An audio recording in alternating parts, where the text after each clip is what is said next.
Siéntense, hermanos, por favor.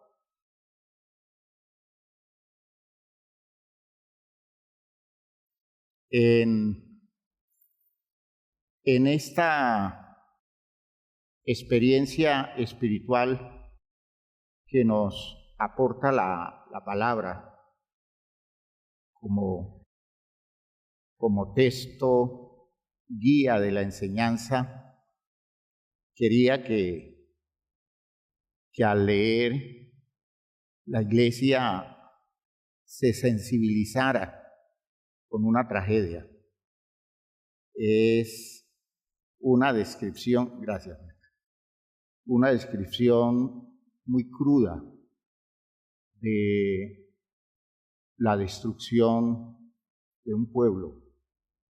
Eso era común en tiempos antiguos, que llegaban a asediar a una ciudad o llegaban a atacar a una nación y arrasaban, destruían todo, y los que sobrevivían eran llevados esclavos. Pero algunos quedaban para mirar en sus calles y sus edificios la destrucción, la muerte, niños, jóvenes, viejos, todos aniquilados, una comunidad viva y rica en esa experiencia social de encontrarse, de disfrutarse como comunidad. De la noche a la mañana se ve convertida en un campo de guerra, en un territorio de destrucción cruel, triste. Y necesariamente, hermanos míos, ese texto de Lamentaciones, de hecho nadie sabe quién lo escribió, que se lo atribuyen a Jeremías. Ese texto de Lamentaciones es una cosa que al leerlo entristece y asusta, porque es la llegada de una calamidad anunciada y que se pudo evitar, porque todo eso se pudo evitar. Como muchas de nuestras calamidades se pueden evitar, esta se pudo evitar. Y por eso aquí tiene valor los siervos de Dios, los administradores de Dios. Las calamidades, las tragedias, las destrucciones, las grandes pérdidas, especialmente lo relacionado con pérdidas humanas, son cosas que hacen los hombres. El punto es que llega un momento en que Dios lo permite aún en relación con su pueblo. De modo que el pueblo de Dios no está libre de una tragedia que Dios permita. Y todas esas cosas suceden porque no hay quien, mediante actitudes y compromisos serios con los propósitos de Dios, se crucen y terminen por detener o diferir el juicio y la destrucción definitiva. Es de esas cosas que por la ignorancia duele que los pueblos, y hablo de naciones enteras, y hablo aún de las estructuras sociales, espirituales, nunca han reaccionado en el tiempo que requirió la intervención humana para que todo eso que estaba anunciándose como una consecuencia del desvío, unas implicaciones tristes del desvarío de un pueblo, para que eso no llegara a convertirse en aquello que en la justicia, en los pronósticos de justicia está reservado. No hubo a lo largo de muchos años y a veces de siglos, no hubo quienes tuvieran valor ministerial, eficacia ministerial para evitar que llegara el mal. Y es bueno que entendamos que en sociedades como la nuestra, en nuestro país, en Latinoamérica, en el mundo actual, porque es todo el mundo que se ha convertido en un hervidero, hermanos míos, hay muchas tragedias anunciadas, hay muchas cosas que se pueden precipitar con consecuencias muy tristes para la sociedad, cosas tan dolorosas como las 2 guerras mundiales, que nunca sirvieron, nunca fueron suficientes para abrir los ojos y detener ese espíritu de agresividad, ese espíritu de intereses pasionales a los que se exponen en razón a los manejos de unos cuantos, un pueblo insensato, un pueblo torpe y un pueblo de Dios ausente, un pueblo de Dios ausente. En relación con la Segunda Guerra Mundial y todo lo que implicó todo eso, tanto el protestantismo como el catolicismo facilitaron las cosas, porque no hubo quienes se pararan de frente y detuvieran mediante actitudes de compromiso con su responsabilidad delante de Dios. No hubo quien ministrara ese recurso del poder y la fuerza de Dios para detener las cosas. Y las situaciones se dieron como se siguen dando y se seguirán dando si es que nosotros no abrimos los ojos. Vamos a esa idea introductoria, yo quiero que sirva de base para todo lo que vamos a trabajar en el día de hoy. Voy a pedirle a los hermanos encargados de recoger la ofrenda que pasen a hacerlo y los niños pueden ir a sus clases.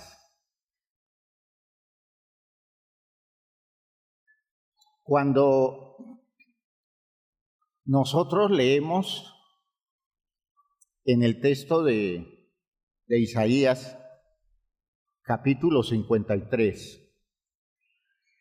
Isaías, capítulo 53, lo que dice el versículo 4 y 5, Isaías 53, versículos 4 y 5.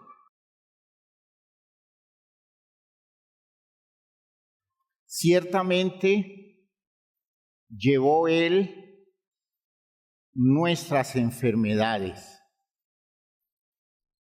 y sufrió nuestros dolores,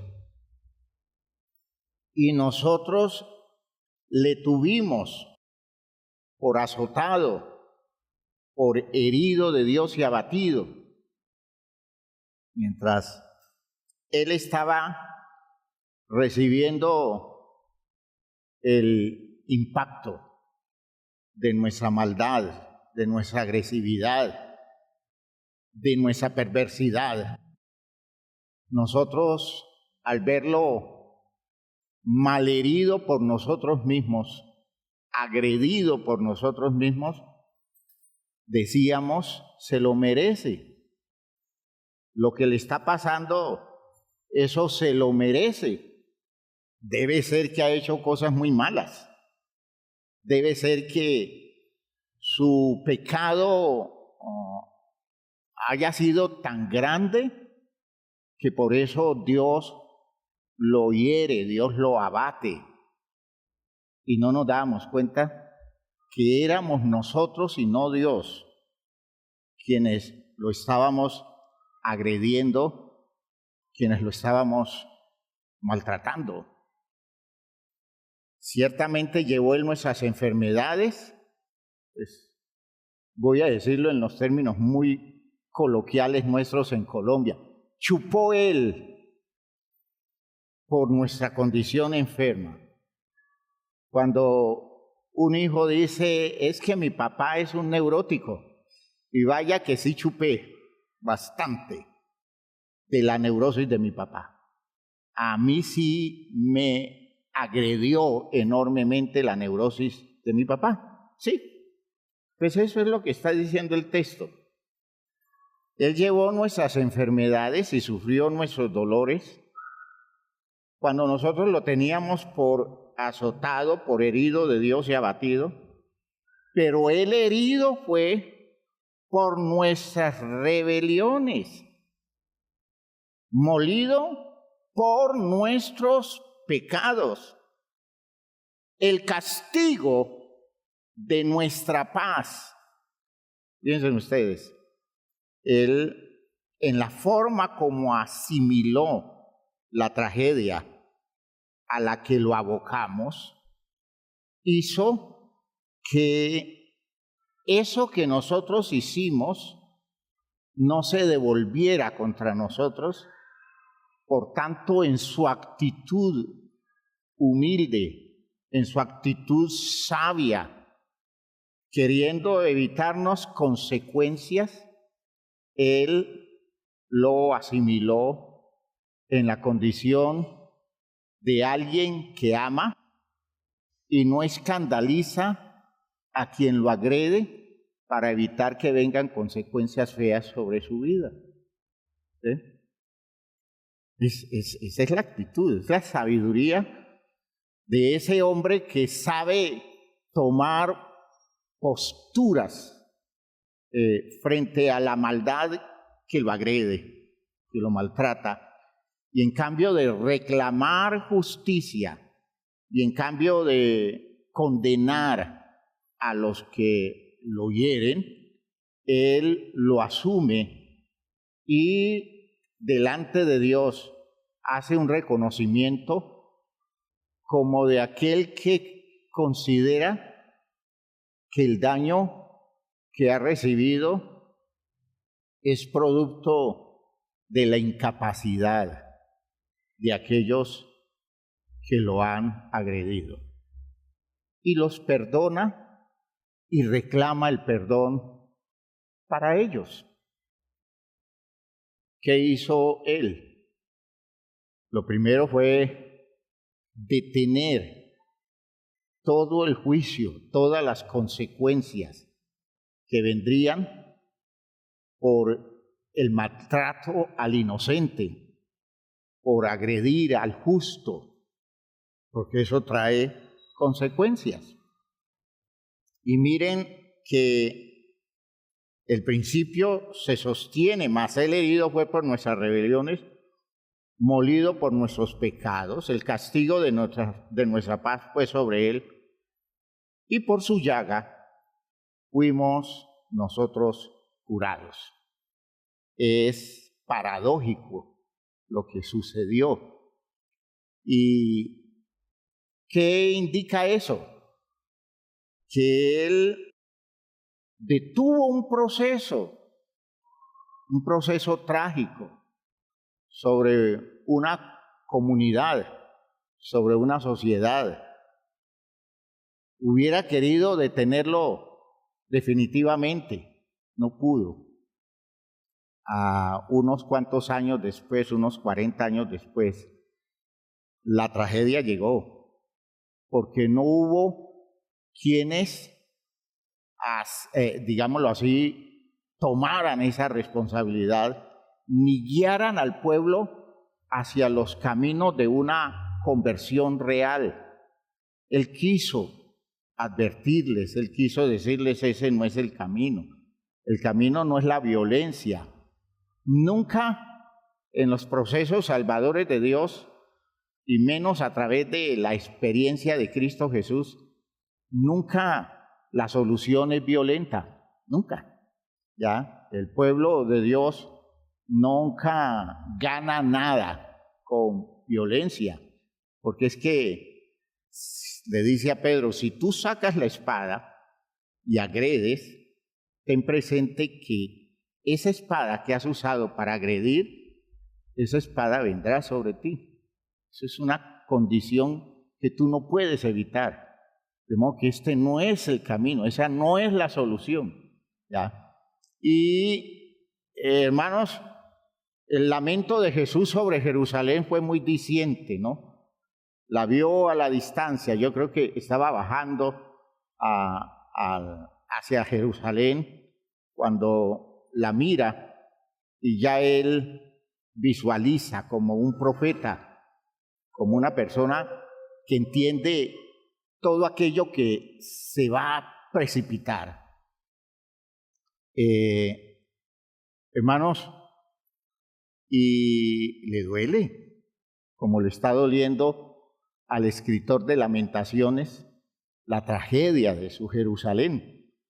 El escritor de Lamentaciones está viendo el suceso. Jesús está previendo el suceso. Y dice, Jerusalén, Jerusalén, que matas a los profetas y apedreas a los que te son enviados.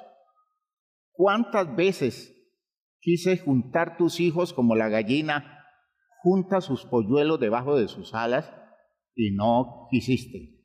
Dice, he aquí que vuestra casa será dejada desierta, y comienza a hacer pronósticos ante los mismos discípulos que le muestran la grandeza del templo, la belleza de las construcciones del templo, y Jesús les dice a ellos, advirtiéndolos, va a llegar un día en que de esto que ustedes están viendo con tanta gloria no va a quedar piedra sobre piedra, porque esto va a ser destruido.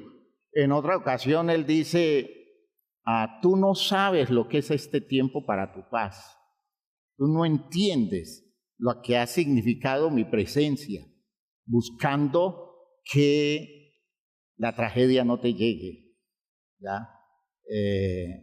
Pero va a llegar el día en que la tragedia llegará y habrá gran dolor, habrá gran angustia. El Señor Jesucristo en el mensaje profético de los evangelios, especialmente lo que anuncia Mateo y Lucas, mostrar cómo va a llegar ese día en que Jerusalén va a ser asediada y sería destruida. Eso lo encontramos en Mateo capítulo 24, cuando Jesús hace el anuncio de la destrucción de Jerusalén y le dice a los creyentes, si ustedes se encuentran en esa condición en donde esto que les estoy anunciando se va presentando, cuando Jerusalén vaya a ser asediada, si ustedes están en el monte, no lleguen a la ciudad. ¿Ya? Si ustedes están en la azotea, no desciendan siquiera para tomar un manto, huyan. Parece que podían saltar desde la azotea para salir al exterior de la muralla. Y dice, rueguen al Señor que el escape de ustedes no sea en invierno, porque el invierno les va a impedir moverse con libertad. Y que no sea en día de reposo, porque si es día de reposo, las puertas de la ciudad se van a cerrar y ustedes van a estar a merced de sus enemigos acá encerrados. A ustedes les advierto, le dice a los discípulos, ¿ya? ¿Por qué? Porque esto va a suceder. Hay de aquellas mujeres que estén encinta en aquel tiempo o que estén criando en aquel tiempo. Es un día de lamentación, como ese texto de Lamentaciones describe la tragedia de la destrucción de Jerusalén en la época de Nabucodonosor. Hermanos míos, cosas que están indicando que el papel de los ministros es definitivo. Israel no escuchó a Jesús. Un puñado de hombres judíos aceptaron el mensaje y más fácil fue que los gentiles recibieran el mensaje que el mismo pueblo judío. Israel se volvió un enemigo de la causa de Jesús. Israel precipitó una tragedia por no recibir el mensaje de Dios. Y no se levantó en Israel otro que advirtiera. Los apóstoles no fueron oídos. Y la iglesia, muchos se pudieron salvar porque escucharon la advertencia de Jesús. Pero Jesús no pudo hacer más por su pueblo. Quiso hacer mucho más y no pudo hacer más. Esa es una condición del ministerio de los administradores, la sabiduría que se les demanda, el conocimiento que se les demanda y los compromisos que adquiere un siervo de Dios, responsabilidades que a veces van contra el tiempo, están luchando contra el tiempo, buscando por todos los medios detener lo que se avecina, lo malo que viene en camino. De hecho, es muy difícil. Los pueblos son necios.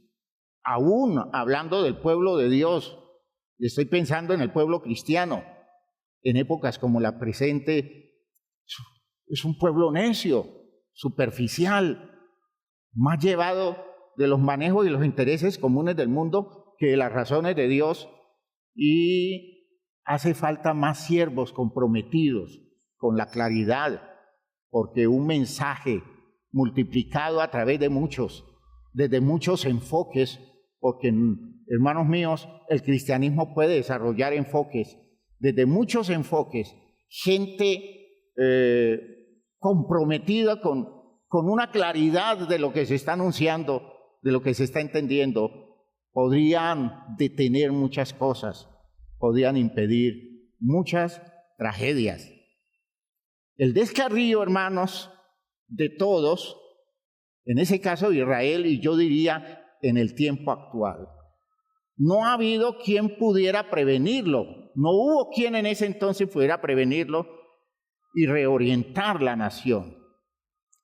Todos se entorpecieron y llevaron la decadencia hasta que se precipitó la tragedia. Y no hubo nunca nadie que asumiera la responsabilidad de apersonarse de todo, haciendo la voluntad de Dios y librando a todo un pueblo de las consecuencias tristes del error. Lo que a uno más le duele, aún con el pueblo de Dios, es la indolencia, es la torpeza. Y por la torpeza y la indolencia sufre mucha gente, porque no hay quien advierta, no hay quien se ponga de frente y diga por allí no es. Y no hay mucha fuerza de resistencia y las condiciones van empeorando sin que nadie siquiera presagie, sin que nadie tenga la capacidad de decir, si no detenemos esto y si no buscamos de Dios los recursos para detener esto, lo que viene es muy feo, lo que viene es muy triste. Pienso en Colombia y el futuro de Colombia asusta. El futuro de Colombia asusta. Y no por lo malo de los malos. Lo malo de los malos siempre estará allí. Es por la falta de eficacia de los buenos. Por lo malo de los buenos. Por el descompromiso de el pueblo que se define como pueblo de Dios. Por la superficialidad, por las condiciones elementales, donde todo el mundo juega el juego de la degradación, ¿ya? Del desconocimiento y sobre todas las cosas de esa entrega pasiva, absoluta, a los intereses de todo aquello que nada tiene que ver con los propósitos de Dios. Si usted mira el texto de Lamentaciones, voy a citárselos en los textos significativos. Volvemos a Lamentaciones 2. El escritor está entendiendo que es un juicio de Dios. Es un juicio de Dios. Y fue una cosa a la que se llegó hasta volverse inevitable. Escuchen estos textos. Leo el versículo 1, capítulo 2. ¿Cómo oscureció el Señor en su furor a la hija de Sión? Derribó del cielo a la tierra la hermosura de Israel y no se acordó del estrado de sus pies. Miren ustedes la figura, la figura simbólica, ¿no? Israel es el estrado de los pies de Dios, es decir, sagrado, territorio sagrado. Y dice, y no se acordó del estrado de sus pies en el día de su furor. Destruyó el Señor y no perdonó.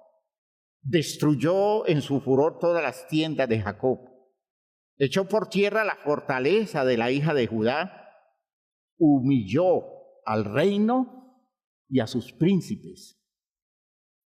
Cortó con el ardor de su ira todo el poderío de Israel. Retiró de él su diestra frente al enemigo. Y se encendió en Jacob como llama de fuego que ha devorado alrededor. Entesó su arco como enemigo, afirmó su mano derecha como adversario y destruyó cuanto era hermoso. En la tienda de la hija de Sión derramó como fuego su enojo. El Señor llegó a ser como enemigo, destruyó a Israel.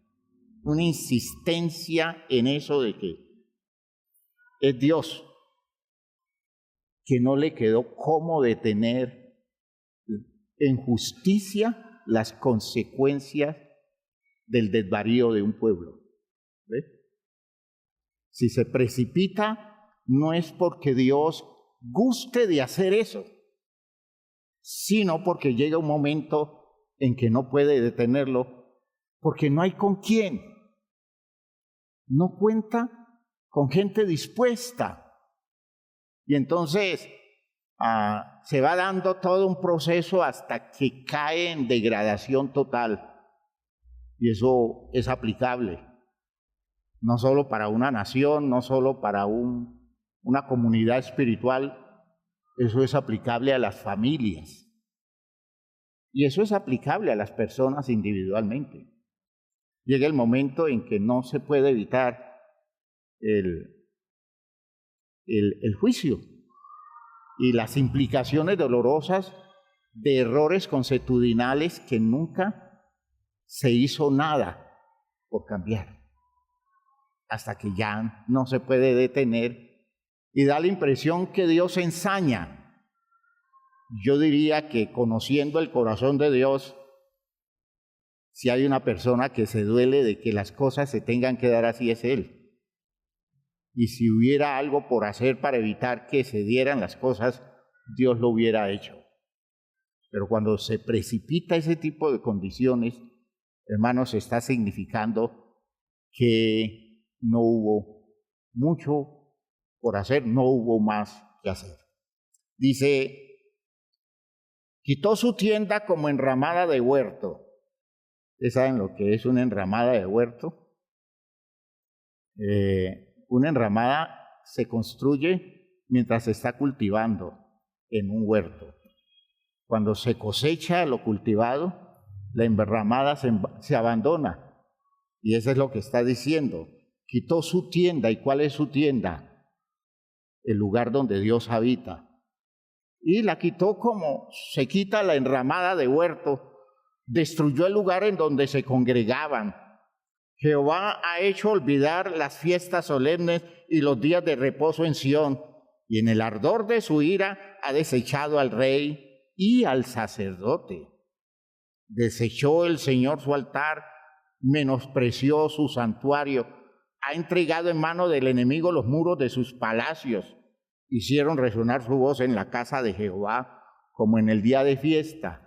Es decir, el día de fiesta todo el mundo en algarabía, en alegría del pueblo celebrando. Aquí los que gritaban y celebraban eran los enemigos que destruían, que acababan con todo. Versículo 9, sus puertas fueron echadas por tierra, destruyó y quebrantó sus cerrojos.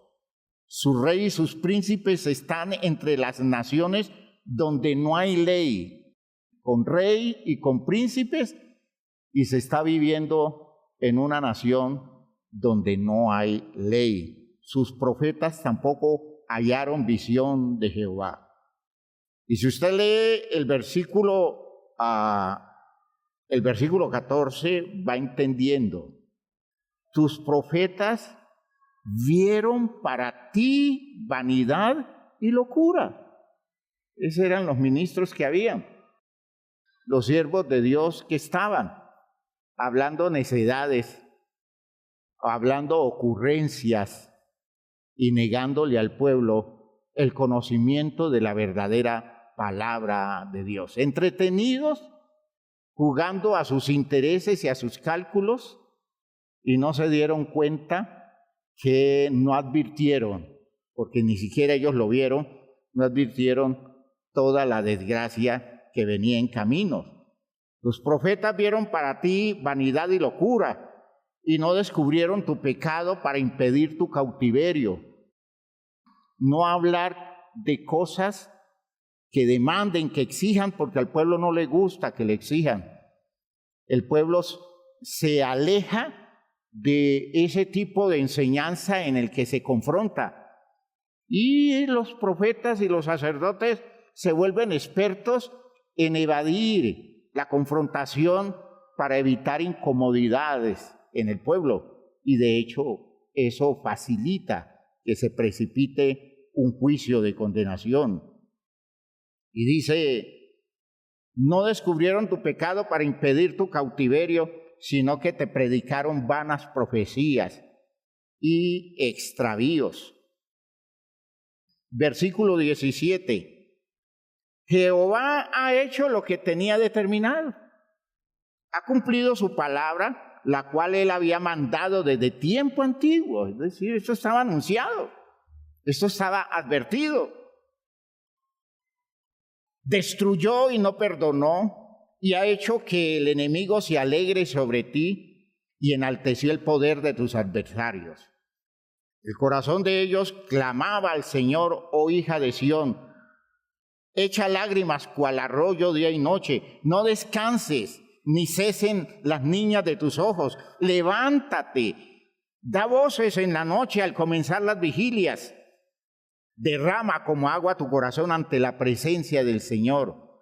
Alza tus manos a Él implorando la vida de tus pequeñitos que desfallecen de hambre en las entradas de todas las calles. Qué cosa tan terrible, qué cuadro más feo. Niños llorando en las calles, abandonados porque sus padres fueron asesinados, porque están solos y expuestos a la tragedia de la muerte debido a que no hay quien los cuide. Mira, oh Jehová, y considera a quien has hecho así. Han de comer las mujeres el fruto de sus entrañas, los pequeñitos a su tierno cuidado. Han de ser muertos en el santuario del Señor el sacerdote y el profeta. La respuesta es sí. Y a eso se llega. Entiendan, hermanos, que cosas así indican una de dos. O que ha habido profetas, y han habido ministros, siervos de Dios, administradores eficaces, y han hecho su trabajo serio, y han surtido de riqueza espiritual una comunidad, pero el pueblo no ha querido escuchar. No es lo más frecuente. O es que no hubo quien se levantara con disposición, con sinceridad, con consistencia, para redireccionar la disposición de una comunidad y conducirla al arrepentimiento, al replanteamiento total, para que el juicio que viene en camino se detenga. Cuando esas cosas fallan, hermanos, lo inevitable llega y es muy doloroso. Por eso, en el capítulo 3, el escritor marca con claridad el suceso y está invitando a la comunidad que vive su tragedia a tomar las posturas debidas frente a la tragedia, porque el asunto puede ser peor. Las cosas se pueden complicar más si no se sabe vivir el dolor del suceso nefasto de un juicio. Si usted no sabe reaccionar a tiempo, las implicaciones destructivas se complican, se vuelve peor. Es como si usted se hiciera una herida y nunca se hiciera la curación debida. Con el tiempo, el daño va a ser peor porque no ha tenido la atención que debe tener. Esto, hermanos míos, funciona así. Y para eso se necesitan, aún en medio de los juicios, se necesitan ministros de Dios, siervos, administradores de Dios, conscientes, entendidos de qué es lo que está pasando y que sepan guiar al pueblo a tomar las posturas adecuadas para evitar que las cosas sean peores. ¿Sí? Y vean ustedes que este escritor dice algo muy, muy interesante en el versículo 33 del capítulo 3 de Lamentaciones. Dice él, hablando de la intervención de Dios en situaciones así, porque no aflige ni entristece voluntariamente a los hijos de los hombres. Oigan ustedes, él está reconociendo, esto no es del gusto de Dios, estoy insistiendo en esa idea. A Dios no le gusta hacer esto. Y es muy triste que algo que a Dios no le gusta hacer, termine Dios haciéndolo porque no hay forma de evitarlo, porque a quienes se les advirtió o quienes debieron tomar la iniciativa, el liderazgo, en esos momentos de clarificación que debieron darse, no se dio.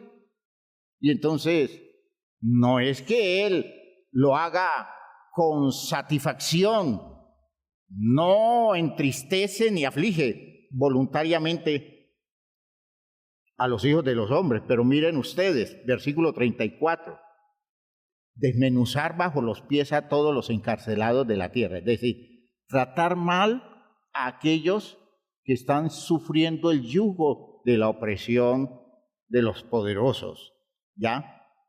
Dice, desmenuzar bajo los pies a todos los encarcelados de la tierra, torcer el derecho del hombre delante de la presencia del Altísimo, trastornar al hombre en su causa. El Señor no lo aprueba.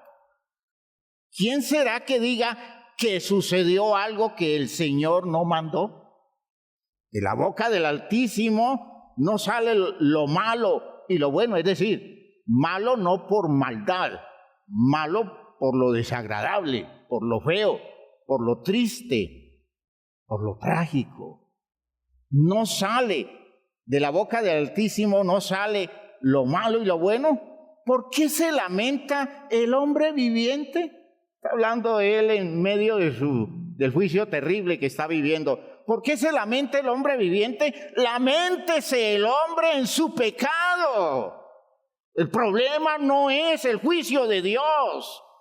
El problema es el pecado que nunca se enfrentó, que nunca se tuvo en cuenta, nunca se reaccionó, o a veces que nunca se declaró, nunca se le mostró al pueblo la gravedad de su ubicación.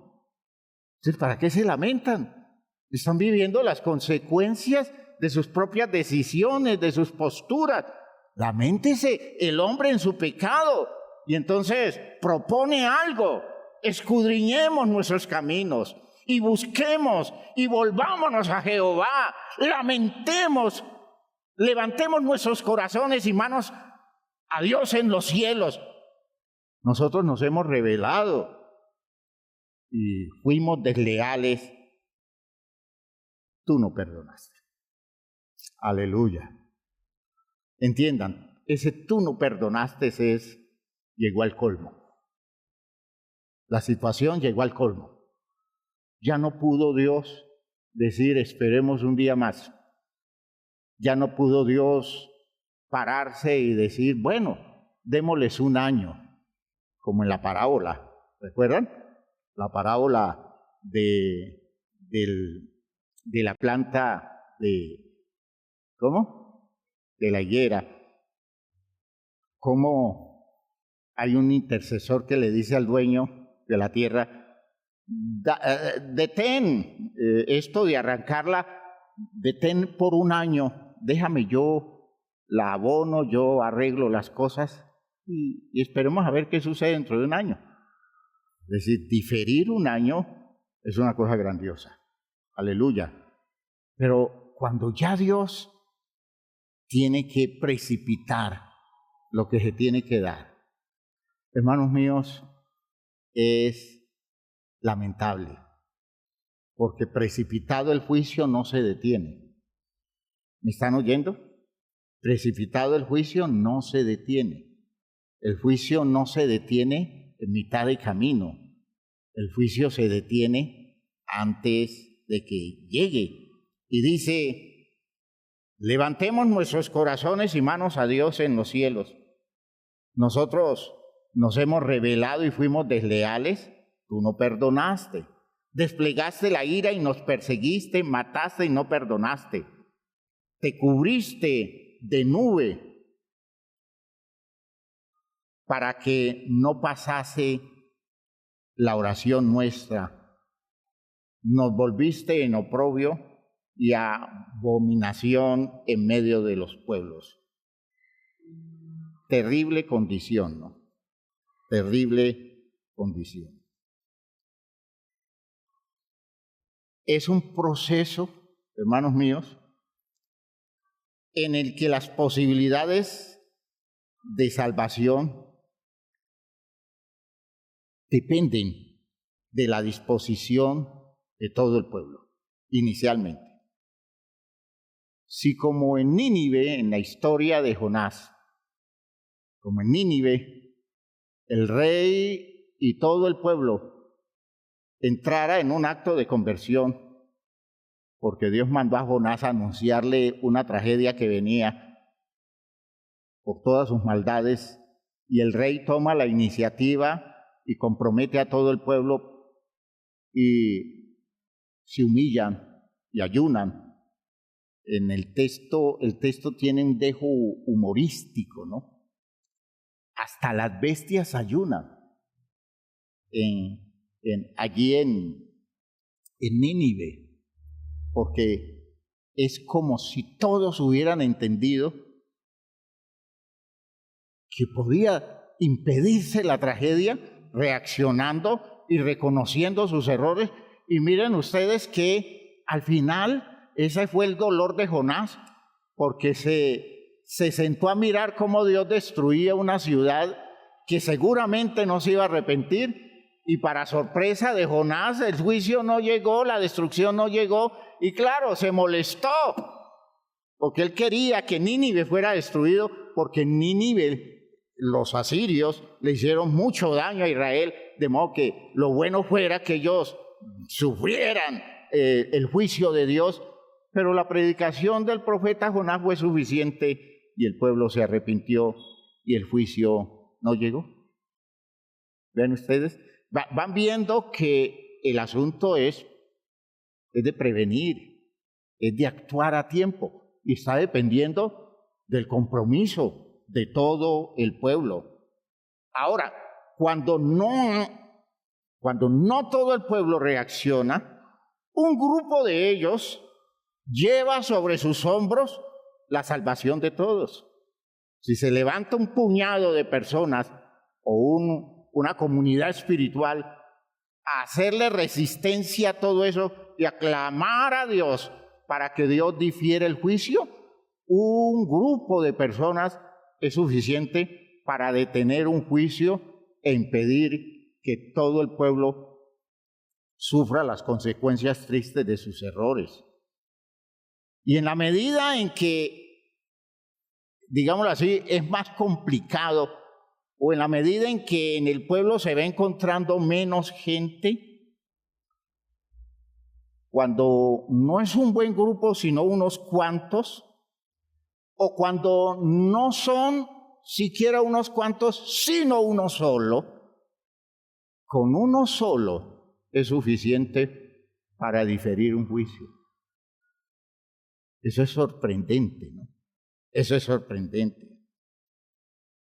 Cuando son menos aquellos que toman sobre sus hombros la responsabilidad de salvar a los muchos, asumiendo compromiso delante de Dios y tomando postura de responsabilidad, se necesita que cuando son menos, las vidas tengan más estructura, más solvencia, más perfección. De modo que cuando no queda sino uno solo, cuando sino hay uno solamente, se cuenta solo con uno, ese uno debe tener suficiente virtud para echarse al hombro a todo un pueblo. Y esa es la virtud de Isaías 53, y esa es la virtud de nuestro Señor Jesucristo. Gloria a Dios.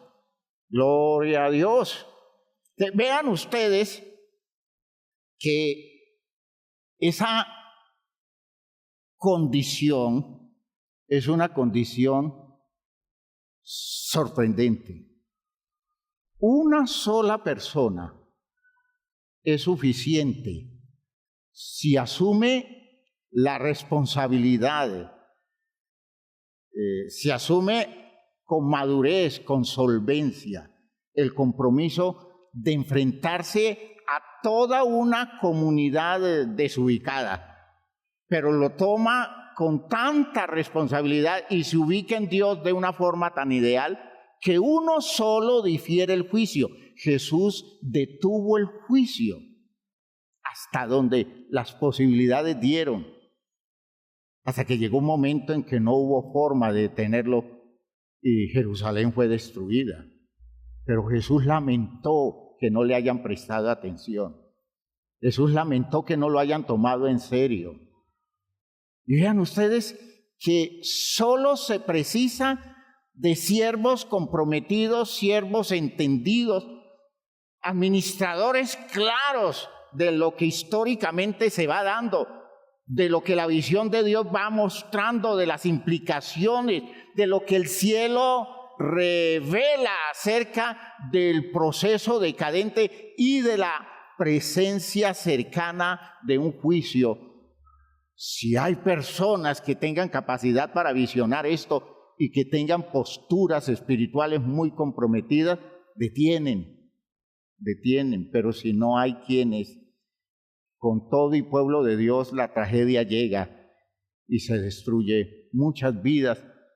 De hecho, al final viene la salvación a través de la restauración de unos cuantos que comienzan a levantarse de la tragedia en actitud de verdadero arrepentimiento y Dios restaura. Pero ha pasado muchas cosas feas, ha habido mucho daño, ha habido mucho dolor, se han dado muchas pérdidas. Espero que me estén entendiendo esto. Esto que les estoy diciendo no es historia patria. Esto que les estoy diciendo tiene que ver de pronto con algún futuro y que Dios tenga misericordia de nosotros. Es que, hermanos míos,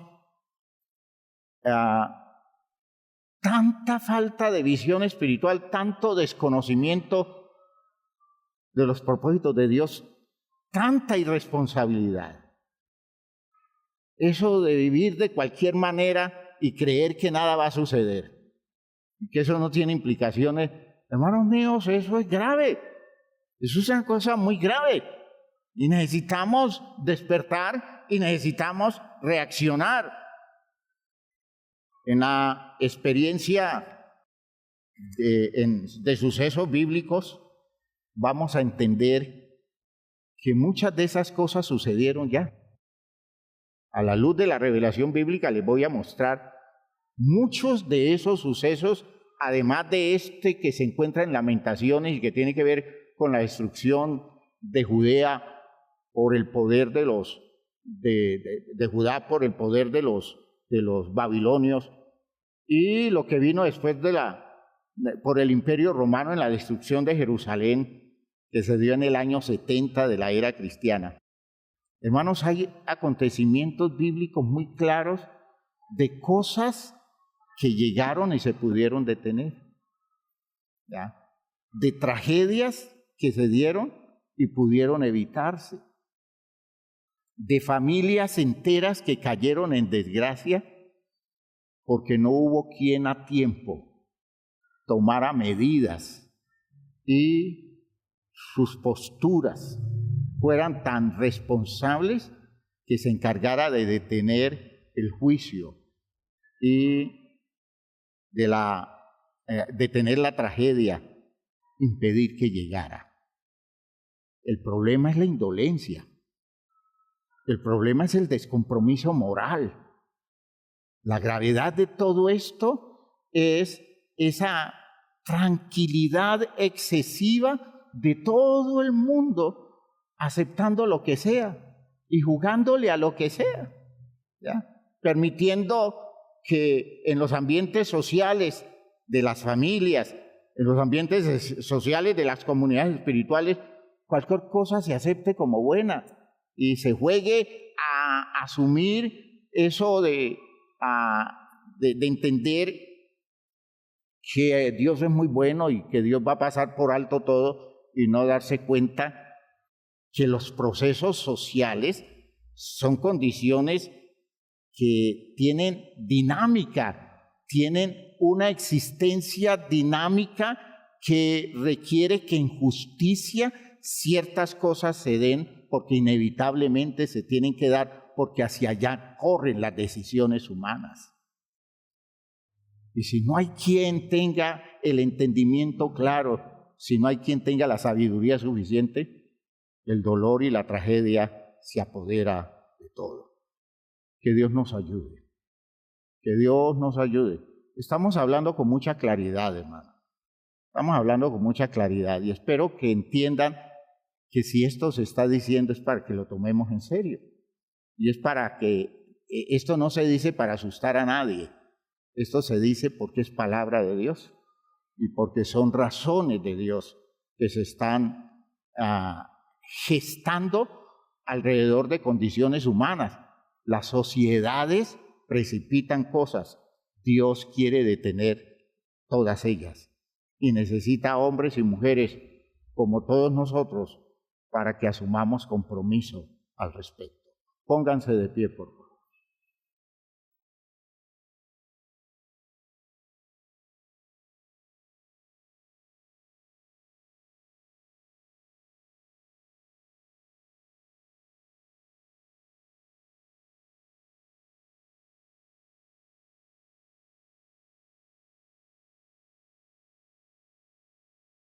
Uno ve el dolor de los padres llorando la tragedia de sus hijos. Y a veces hasta echándole la culpa a Dios porque como que Dios no hizo nada.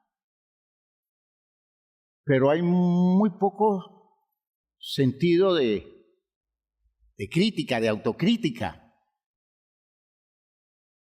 Y las personas no entienden que eso que viven muchas veces los hijos, eso se pudo evitar. Y aún se puede evitar. Hay medidas para tomar. Cuando yo veo, perdónenme la expresión, un chinchecito deformado por la mala crianza, un muchachito de 2, 3 años, 4 años, 5 años, a quien los padres le están permitiendo todo, aún padres cristianos que han recibido cartilla al respecto y le están permitiendo todo, yo ya veo ese muchacho en la adolescencia y lo veo viviendo tragedias. Y como lo hizo este hombre piadoso en el templo hablando con María respecto de Jesús. Y le dice, vea, el hijo suyo es un hombre grande, será para caída de muchos y para que otros se levanten. Y en relación con él habrá una espada que traspasará su corazón. Y de hecho se cumplió. La tragedia del Calvario para María debió ser una cosa terrible, pero no fue la necedad de Jesús. Se precipitó una tragedia alrededor de los errores de los demás y María después lo entendió bien. Pero uno tener que ver la tragedia de muchachos, muchachas, ese de que la sociedad los tenga que distanciar porque se vuelven peligrosos y dañinos porque en la casa nadie los detuvo. Hermanos míos, eso es para que un papá y una mamá se postren de rodillas y le digan al Señor, Señor, perdóname y haz algo. Úsame de cualquier manera, pero por favor, mete la mano con ese muchacho, con esa muchacha, con esos hijos, porque no solo están perdidos, sino que van rumbo a la tragedia. Y puedo decir eso de hijos de ustedes. Yo lo puedo decir de hijos de ustedes. Y lo que más me duele es verlos a ustedes como tan evasivos, tan cómodos, casi que justificándolos y mostrándolos como víctimas de cosas que son los errores que cometen porque nunca se les dio un ordenamiento para que las cosas no llegaran hasta allá.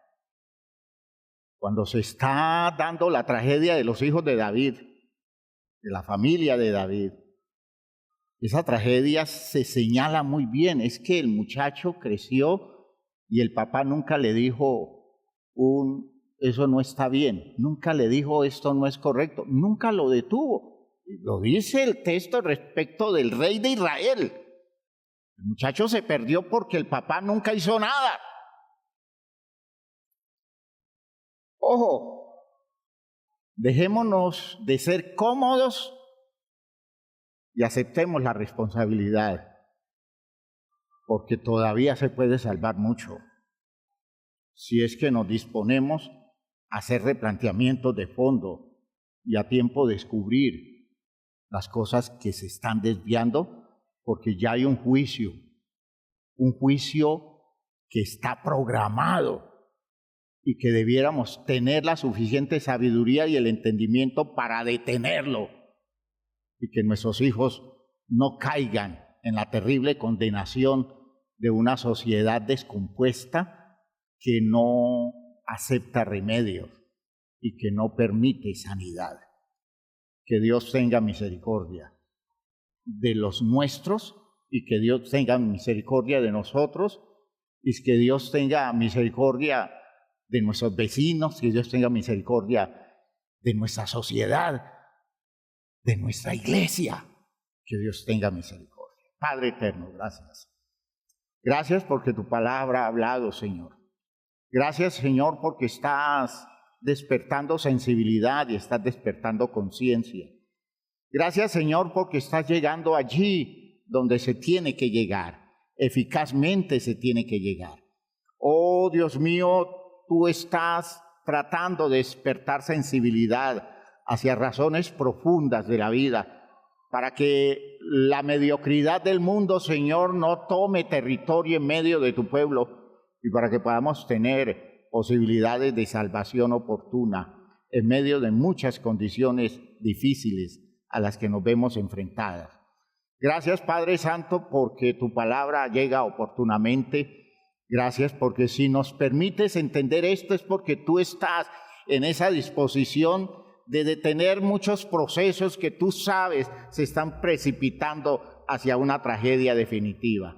En el nombre glorioso de Jesucristo, oh Señor, nos paramos de frente, Señor. Nos paramos delante de ti y te pedimos, Señor, que nos uses y que permitas que tu misericordia se exprese en todos esos territorios donde tu pueblo tiene influencia. Dios mío, salva nuestras sociedades, salva nuestros países, Señor, salva a este mundo y dale una oportunidad más a través de la actitud comprometida de aquellos que te creen y confían, Señor, en esa actitud de responsabilidad delante de ti, porque tú eres un Dios misericordioso y tú eres un Dios que tiene compasión y tú eres un Dios que tienes interés de salvar, porque no quieres que nadie se pierda. En el nombre de Jesucristo, entonces, te pido que extiendas tu gracia sobre la vida de tu pueblo, Señor, sobre la vida de las sociedades en las cuales tu pueblo se mueve. Dios mío,